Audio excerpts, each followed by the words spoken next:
Ulang. Assalamualaikum warahmatullahi wabarakatuh. Perkenalkan, saya Amalia Ananda Putri dengan NIM 10305 2330078 dan teman saya Fadli Aryu Septian 103 dengan NIM 10305 2300025 dan Agung Ramadan dengan NIM 10305 2300112 akan menjelaskan analisis deskriptif data satu dimensi menggunakan histogram dan box plot berdasarkan data factbook mengenai laju inflasi. Selanjutnya akan dijelaskan oleh rekan saya Agung. Oke, apa itu inflasi? Inflasi adalah fenomena kenaikan harga barang dan jasa secara umum dan terus-menerus dalam jangka waktu tertentu.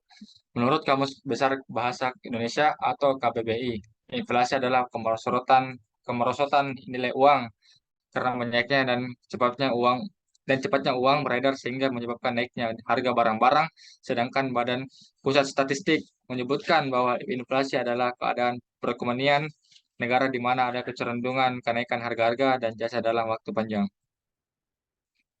Ada tiga definisi inflasi menurut para ahli, yaitu menurut Markus, inflasi adalah sebuah nilai pada saat tingkat dari suatu harga, barang, ataupun jasa umumnya yang sedang mengalami kenaikan. Menurut Weston dan Spelman, inflasi adalah satu keadaan di mana ekonomi yang sedang diterpa oleh suatu kenaikan di tingkat harga yang paling tinggi serta tidak bisa untuk dicegah ataupun dikendalikan kembali. Sedangkan menurut arah harga, inflasi ialah suatu kecenderungan atas harga yang berguna untuk meningkat secara terus-menerus pada umumnya. Ketika harga barang sedang mengalami kenaikan, hampir sebagian besar dari harga barang pada umumnya itulah yang disebut sebagai pengertian inflasi. Oke. Selanjutnya yaitu analisis data satu deskriptif. Yang pertama ada histogram. Histogram adalah grafik statistik yang digunakan untuk menggambarkan distribusi frekuensi dari variabel numerik. Setiap bar atau batang pada histogram mencakup rentang nilai tertentu atau bin dan tinggi bar yang menunjukkan frekuensi data dalam rentang tersebut. Lalu selanjutnya ada box plot. Box plot adalah ringkasan distribusi data yang disajikan secara grafis yang dapat menggambarkan bentuk distribusi data, ukuran tendensi sentral, dan ukuran penyebaran data pengamatan. Box plot juga merupakan bentuk penyajian data yang menggunakan 5 ukuran statistik, yaitu nilai minimum, kuartil 1, kuartil 2, kuartil 3, nilai maksimum, dan data outlier. Selanjutnya, dari data laju inflasi pada data factbook, di sini kami mengurutkan dari yang terkecil ke yang terbesar. Di sini kami tampilkan beberapa data teratas dan data terbawahnya. Dari tabel 1.1 dan 1.2 akan dicari nilai maksimum, minimum, dan range dari data. Selain itu, dengan menggunakan bin sebanyak 10 buah bin, maka akan didapatkan range data, lebar selang dari setiap bin, dan batas kanan dari masing-masing bin dengan rumus berikut. Yang pertama range, yaitu rumusnya adalah data maksimum dikurang data minimum. Lalu lebar range adalah range dibagi dengan jumlah binnya, dan batas kanan setiap bin dicari dengan minimum ditambah bin keberapa dikali dengan lebar selang. Dengan melihat urutan data di samping dan rumus yang tadi, maka kita dapat menentukan nilai minimum, nilai maksimum, range, lebar bin, dan batas kanan dari setiap bin seperti yang tertera pada hasil berikut. Untuk data minimumnya adalah min 0,3, maksimumnya adalah 133, bin yang digunakan adalah 10, range-nya itu 133,3, lebar binnya 13,33. Di samping ini adalah batas kanan dari setiap bin berikut frekuensinya. Dari min 0,3 sampai 13,03 ada sebanyak 136 data frekuensinya. Lalu 13,03 sampai 26,36 ada 10 data, berikut seterusnya seperti itu. Selanjutnya, data yang sebelumnya tadi ketika dibuat histogram hasilnya adalah sebagai berikut.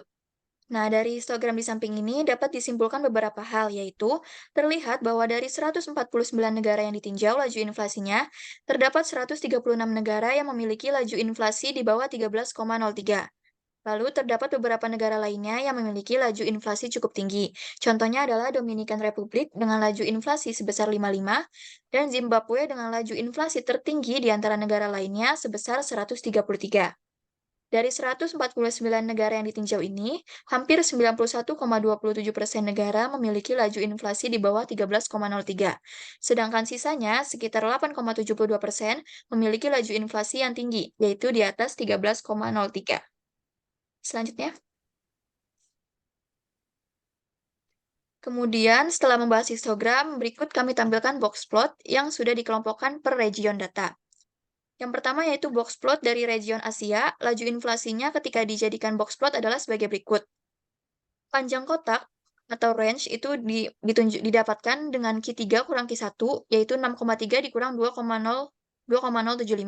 Hasilnya adalah 4,225. Untuk Q1-nya adalah 2,075, Q tengah, Q2-nya atau mediannya adalah 3,4, Q3 atau garis atas kotaknya itu adalah 6,3. Lalu untuk rata-ratanya adalah 5,268. Pagar dalam bawah dapat dicari dengan rumus berikut sehingga dihasilkan hasilnya min 4,2625. Lalu pagar dalam atas dapat dicari dengan rumus berikut, hasilnya adalah 12,6375.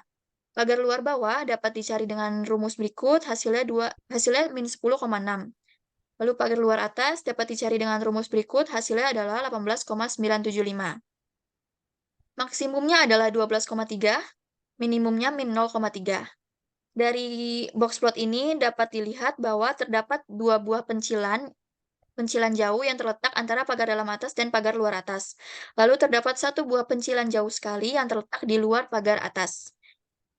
Data tersebut tidak simetris karena whisker atas lebih panjang, median tidak di tengah box, dan ada outlier atau pencilan di bagian atas box. Sehingga distribusi data cenderung ke arah Q1 atau kemiringannya positif. Selanjutnya. Selanjutnya adalah box plot laju inflasi dari region Afrika.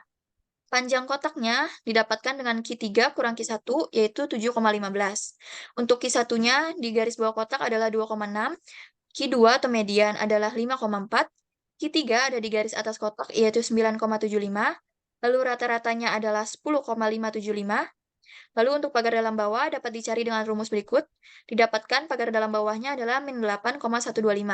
Pagar dalam atas dicari dengan rumus berikut, didapatkan pagar dalam atasnya adalah 20,475. Lalu pagar luar bawah dapat dicari dengan rumus berikut, hasilnya adalah min 18,85. Lalu pagar luar atas dapat dicari dengan rumus berikut, hasilnya adalah 31,2. Untuk nilai maksimumnya adalah 18,3, nilai minimumnya 0,8. Dari box plot tersebut dapat disimpulkan ada satu buah pencilan jauh yang terletak antara pagar dalam atas dan pagar luar atas. Lalu ada satu pencilan jauh sekali yang terletak di atas pagar luar atas. Nah, dari data ini dapat disimpulkan bahwa data tidak simetris, karena whisker atas lebih panjang, median tidak berada di tengah box, dan ada pencilan di bagian atas box. Oleh karenanya, distribusi data cenderung ke arah Q1 atau kemiringan positif.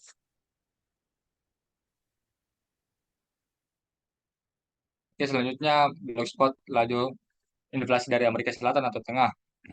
Panjang kotak menunjukkan range data didapatkan Q3 kurang Q1 sama dengan 8,875 kurang 3,425 menghasilkan 5,45. Nah, Q1 atau garis bawah kotak yaitu 3,425, Q2 atau median, lokasi pemusatan data yaitu 5,65, Q3 garis atas kotak yaitu 8,75, rata-ratanya adalah 9,116. Pagar dalam bawah dapat dicari dengan rumus berikut yang menghasilkan min 4,75. Pagar dalam atas juga dapat dicari dengan rumus berikut yang menghasilkan 17,5. Dan pagar luar bawah juga dapat dicari dengan rumus berikut yang menghasilkan min 12,925. Pagar luar atas dapat dicari dengan rumus berikut yang menghasilkan 25,225. Nilai maksimumnya adalah 12,4 dan nilai minimumnya adalah 2. Dari blogspot di atas dapat disimpulkan pencilan jauh dari data ada satu buah yang terletak antara pagar dalam atas. Dan pencilan jauh sekali dari data ada satu buah yang terletak di atas pagar luar atas. Nah, dari data-data dapat disimpulkan data tidak simetris karena whisker atas lebih panjang, kemudian tidak di tengah box, dan ada outlier di bagian atas box. Distribusi data cenderung ke arah Q1 atau kemiringan positif. Berikutnya, blogspot Amerika Utara. Panjang kotak menunjukkan range data didapatkan Q3 kurang Q1 sama dengan 2,5 kurang 1,9 menghasilkan 0,6. Q1-nya atau garis bawah kotak yaitu 1,9, Q2 atau median yaitu 2,2, Q3-nya atau garis kotak yaitu 2,5, rata-ratanya dapat adalah 2,2, pagar dalam bawah dapat dicari dengan rumus berikut yang menghasilkan 1, pagar dalam atas dapat dicari dengan berikut yang menghasilkan 3,4, pagar luar bawah dapat dicari dengan rumus berikut yang menghasilkan 0,1, dan pagar luar atas dapat dicari dengan rumus berikut yang menghasilkan 4,3. Nilai maksimumnya adalah 2,5 dan nilai minimumnya adalah 1,9. Dari data dari data dari data di atas dapat disimpulkan pencilan jauh dari data tidak ada dan pencilan jauh sekali dari data tidak ada. Dari data di atas dapat disimpulkan karena data simetris. Data ini simetris karena median terletak di tengah box dan tidak ditemukan adanya pencilan. Selanjutnya, menurut Bloomsburg dari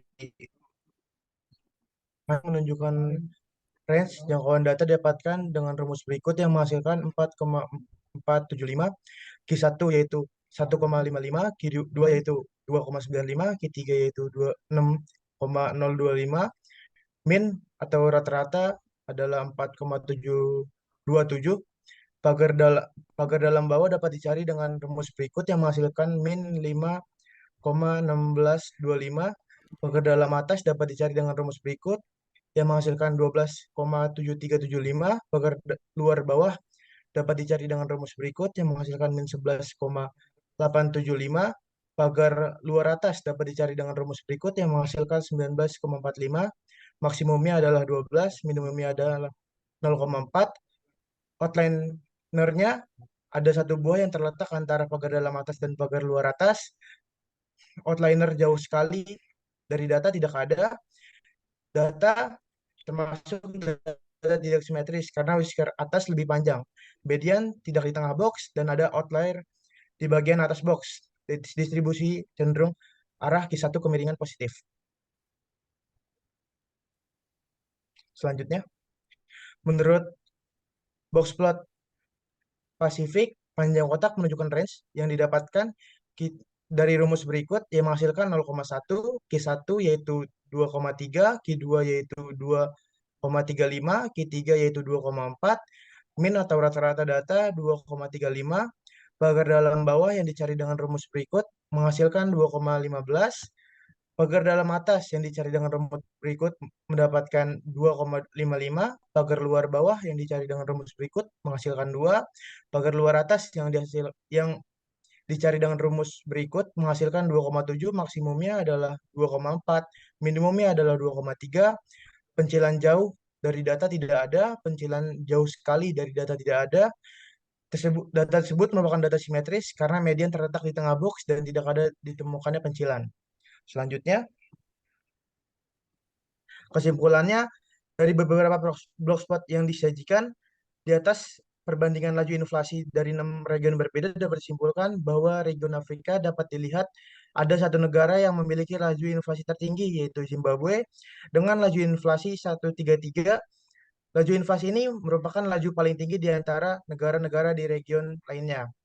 Sedangkan laju inflasi terendah dapat ditemukan di blogspot region Asia yaitu pada negara Hong Kong dengan laju inflasi sebesar min 0,3. Selanjutnya faktor penyebab inflasi pada suatu negara. Yang pertama meningkatnya permintaan. Inflasi, maaf, slide selanjutnya. Yang pertama meningkatnya permintaan. Inflasi terjadi karena peningkatan permintaan untuk jenis barang atau jasa tertentu. Dalam hal ini, peningkatan barang dan jasa tersebut terjadi secara menyeluruh. Yang kedua, meningkatnya biaya produksi. Inflasi terjadi karena meningkatnya biaya produksi yang disebabkan oleh bahan baku, misalnya harga bahan bakar, upah buruh, dan lain-lain. Yang ketiga, tingginya peredaran uang. Inflasi terjadi karena peredaran uang yang beredar di masyarakat lebih banyak dibanding dengan yang dibutuhkan. Selanjutnya, dampak inflasi terhadap suatu negara. Yang pertama terhadap pendapatan. Inflasi dapat berdampak positif dan negatif. Positifnya karena akan mendorong para pengusaha untuk memperluas produksi sehingga meningkatkan perekonomian. Lalu, namun negatifnya inflasi akan berdampak buruk bagi mereka yang berpenghasilan tetap karena penghasilan tetap namun barang atau jasa naik. Yang kedua terhadap kalkulasi. Inflasi membuat perhitungan atau penetapan harga pokok menjadi sulit karena harga pokok akan terlalu besar ataupun terlalu kecil. Yang ketiga terhadap ekspor. Kemampuan satu negara melakukan ekspor akan berkurang karena biaya ekspor ketika inflasi akan semakin mahal.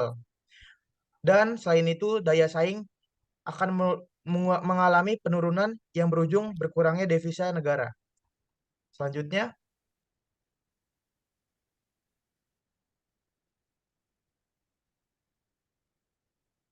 solusi mengatasi inflasi. Yang pertama, kebijakan operasi pasar terbuka. Untuk menambah jumlah barang, pemerintah harus mengeluarkan aturan untuk meningkatkan jumlah produksi. Hal tersebut dapat dipenuhi dengan memberikan premi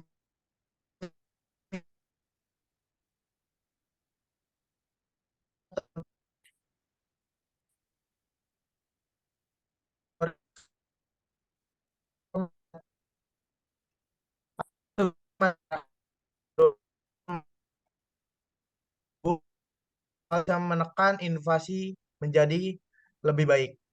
Yang ketiga, menghemat pengeluaran pemerintah. Pemerintah dapat membatasi pembelian maupun permintaan barang dan jasa. Pemerintah juga bisa membatasi anggaran yang dikeluarkan untuk berbagai keperluan yang tidak perlu. Mohon maaf, Fadli, yang kebijakan diskonto boleh diulang? Karena tadi putus-putus penjelasannya. Iya, oke. Yang nomor dua, kebijakan diskonto. Hal ini dilakukan oleh Bank Sentral. Bank Sentral dapat mengeluarkan kebijakan untuk menaikkan nilai suku bunga agar masyarakat cenderung lebih suka menabung dan menekan inflasi agar jauh lebih baik.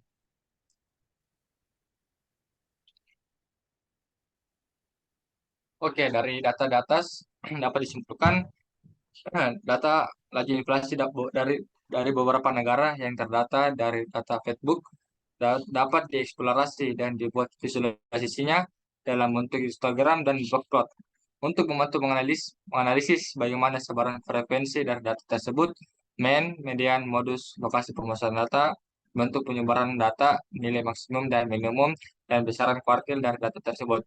Selain itu, negara-negara yang memiliki tingkat inflasi rendah dan tinggi juga dapat dilihat secara jelas dan mudah. Dari laju inflasi ini pula, suatu negara dapat dinilai tingkat kesejahteraan masyarakatnya. Sekian dari kelompok kami, kurang lebihnya mohon dimaafkan. Assalamualaikum warahmatullahi wabarakatuh.